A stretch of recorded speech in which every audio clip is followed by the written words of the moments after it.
Bharatiya Janata party की सरकार जो तेजी से काम चल रहे हैं उनको पूरा करेगी, लोक कल्याणकारी योजनाओं को लागू करेगी और प्रगति और विकास की दृष्टि से मध्य प्रदेश नई ऊंचाइयां छुएगा। मैं सदैव उनको सहयोग करता रहूंगा, लेकिन आज मेरे मन में एक संतोष का भाव है। 2003 में उमा जी के नेतृत्व में भारी बहुमत से भारतीय जनता पार्टी की सरकार बनी थी और उसी सरकार का नेतृत्व मैंने उमा जी, तिरंगा यात्रा और तिरंगा वाला जो हमारा उनका प्रकरण था, उसके बाद उन्होंने पद छोड़ा था और फिर श्रीमान गौर साहब के नेतृत्व में सरकार चली, फिर मैंने सरकार संभाली। उमा जी के नेतृत्व में कार्यकर्ताओं के परिश्रम से वो सरकार बनी थी। 2008 में हम फिर सरकार वापस लेके आ पाए जनता के आशीर्वाद से। 2013 में फिर भारतीय जनता पार्टी की सरकार भारी बहुमत से बनी। 2018 में वोट हमें ज्यादा मिले, लेकिन सीटों के गणित में हम पिछड़ गए थे। लेकिन बाद में फिर हमने सरकार बनाई और आज जब मैं यहां से विदाई ले रहा हूं तो मुझे इस बात का संतोष है कि 2023 में फिर भारी बहुमत से भारतीय जनता पार्टी की सरकार बनी है। तो मेरा मन आनंद और संतोष से भरा हुआ है। लाखों कार्यकर्ताओं के परिश्रम से, प्रधानमंत्री जी के आशीर्वाद से, उनकी लोकप्रियता के कारण और केंद्र और राज्य की भी कल्याणकारी योजनाओं के कारण, जिसमें लाडली बहना का भी योगदान जबरदस्त है, ये सरकार बनी। लेकिन मेरे मन में संतोष है कि सरकार, भारी बहुमत वाली सरकार, जिसको 48.55% वोट मिले, अब तक के सबसे ज्यादा, वो सरकार बना के मैं जाऊंगा। और मुझे इस बात का भी संतोष है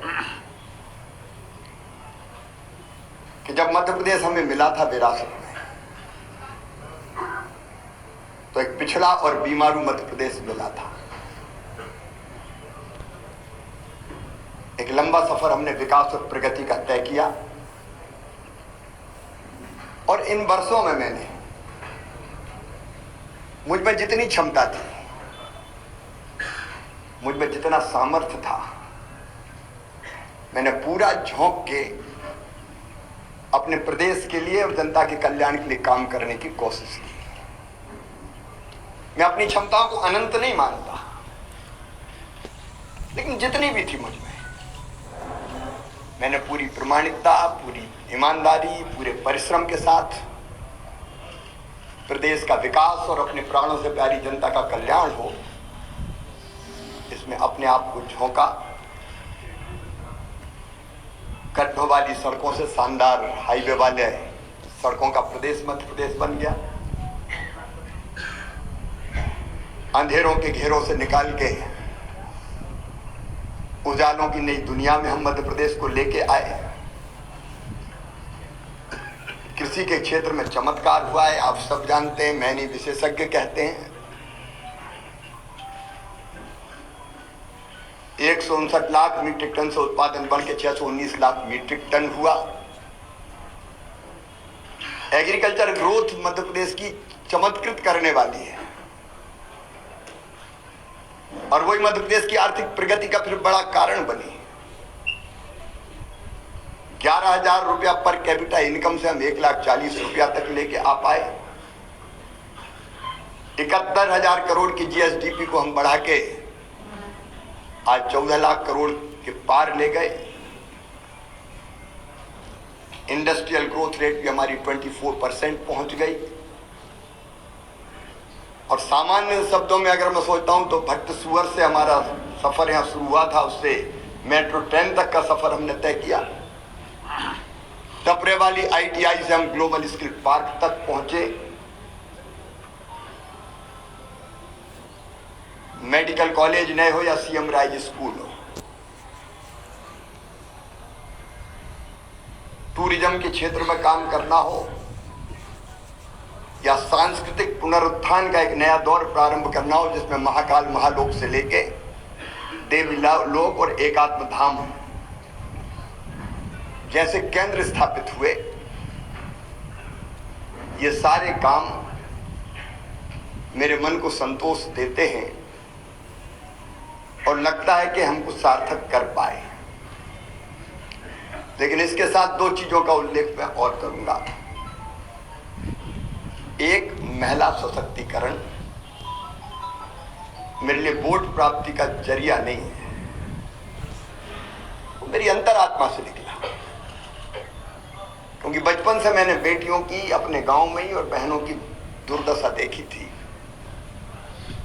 बेटियां कोख में मारी जाती थी, उस पीड़ा ने जन्म दिया लाडली लक्ष्मी जैसी योजना को। उसके पहले भी कुछ पत्रकार मित्र जानते हैं, जब मैं कुछ नहीं था तब भी मैं बेटियों की शादी करता था। मैंने सोचा नहीं था कि मैं कभी मुख्यमंत्री बनूंगा। ये तो भारतीय जनता पार्टी ही ऐसा दल है जो एक साधारण कार्यकर्ता को उठा के ले जाती है। मेरी कल्पना नहीं थी, लेकिन बनते ही लाडली लक्ष्मी कन्या विवाह, 50% रिजर्वेशन स्थानीय निकाय के चुनाव में हो या गवर्नमेंट सर्विसेज में 35% तक रिजर्वेशन को पहुंचाना हो, या संपत्ति की खरीद में स्टाम्प शुल्क की कमी हो, या फिर लाडली बहना जैसी और संबल जैसी योजना हो।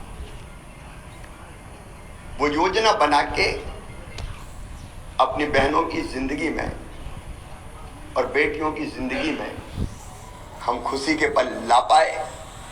और लाडली लक्ष्मी जैसी योजना से सेक्स रेशियो में परिवर्तन आया, वो केवल कागजी नहीं रही। और जब 2017 में मैंने आहार अनुदान योजना शुरू की थी बेगा भारिया शहरिया बहनों के लिए, और जब पोषण का स्तर सुधरा तो वो लाडली बहना की आधार अगर बनी तो वो योजना बनी, और उसके कारण भी बहनों की जिंदगी में जो परिवर्तन आया वो अद्भुत है। और दूसरा, आप देखेंगे खेती के क्षेत्र में केवल सिंचाई ने चमत्कार तो किया ही, लेकिन 0% ब्याज पे कर्जा देने से लेके बोनस जैसी अवधारणा लाभकारी मूल्य देने के लिए हमने शुरू की। और किसानों के लिए भी हम काफी काम कर पाए। गरीबों के लिए मैं एक एक योजना का नाम नहीं लूंगा, लेकिन अनेकों कल्याणकारी योजना है। पिछला जो कार्यकाल था अभी जो गुजरा है, ये तो कोविड के दौरान 2 साल तो कोविड रहा, 1.25 साल ही हम ढंग से काम कर पाए। कोविड में भी मैं एक चीज मुझे रोमांचित करती है, जब मजदूर पैदल आ रहे थे अपने सर पे गठरियां रख के, तो मेरी अंतरात्मा ने कहा कि मध्य प्रदेश की धरती पर कोई मजदूर पैदल नहीं चलना चाहिए। वो कठिन समय था, बसें लगाना और लोग नियुक्त करना, कर्मचारी अधिकारी, लेकिन हमने मध्य प्रदेश की धरती पर फिर मजदूरों को पैदल नहीं चलने दिया। सीएम राइज स्कूल में मानता हूं अस्पताल में जन्म लिया इस योजना ने। जब मैं भर्ती था कोविड में खुद,